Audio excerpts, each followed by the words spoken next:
Hi everyone, my name is Sarai Sanchez and this is my first video discussion.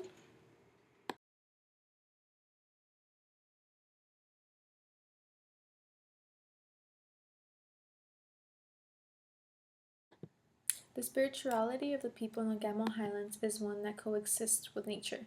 The people depend on nature to survive and vice versa. They treat nature as a friend, seeing the soul in all aspects of nature and give thanks for all that it provides. They always give thanks whenever they pray, they offer gratitude to the road they walked in, and they don't take advantage of nature. Unlike the industrialized US, the US does not put nature at a high respect as it is seen in the Gamow culture and rather see it as something that they can control for power and for economic growth.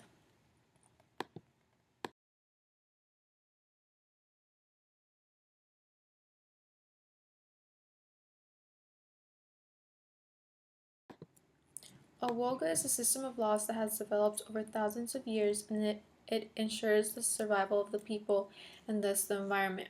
There is a woga for how to bless a planting, there's a woga for where animals are allowed to graze, and there's a woga for governing relations like marriages and disputes. And ultimately, it keeps the balance between both nature and people. If one aspect of the woga were to be neglected, then the whole system is at risk and can crash. This shows how interdependent the two, people and nature, are.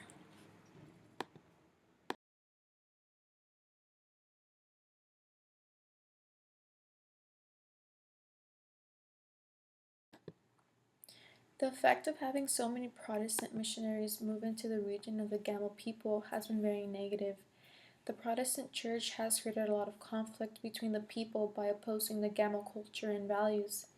They have lowered the significance of their culture by building churches on top of sacred lands.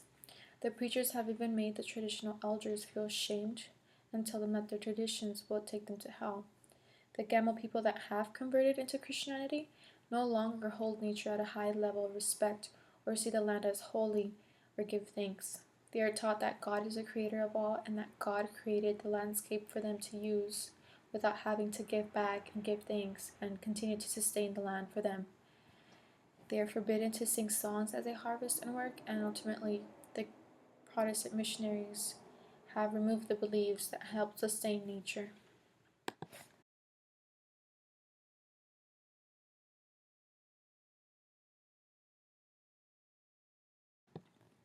The origin of the Green Revolution in the 1950s and 60s was a concern that Asia was going to exceed a number of population that they could feed.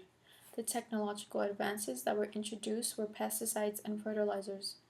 Many Africans feel that the recent introduction of Green Revolution technologies like the Agro Project will not help them succeed and will only make the people behind profit.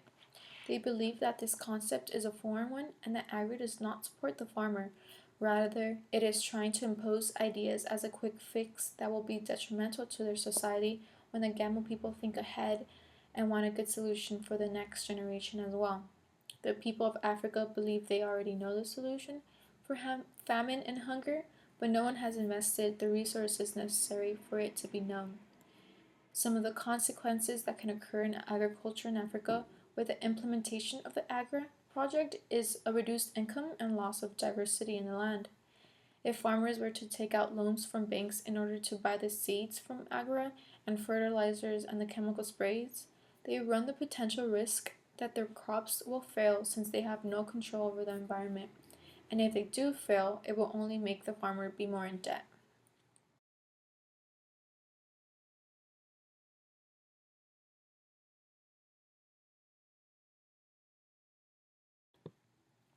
Resilience and diversity are considered to be important for coping with agriculture crisis and extinction in nature because from diversity we get resilience, and if crops are resilient, then they are better at battling diseases, change, and outbreaks. Without diversity, the crops are vulnerable.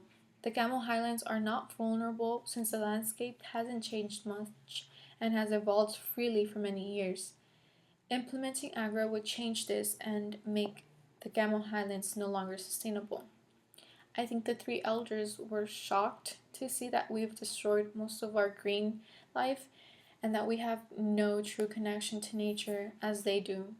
They didn't see anything that came close to what they have back home, and I'm sure they were saddened by it all.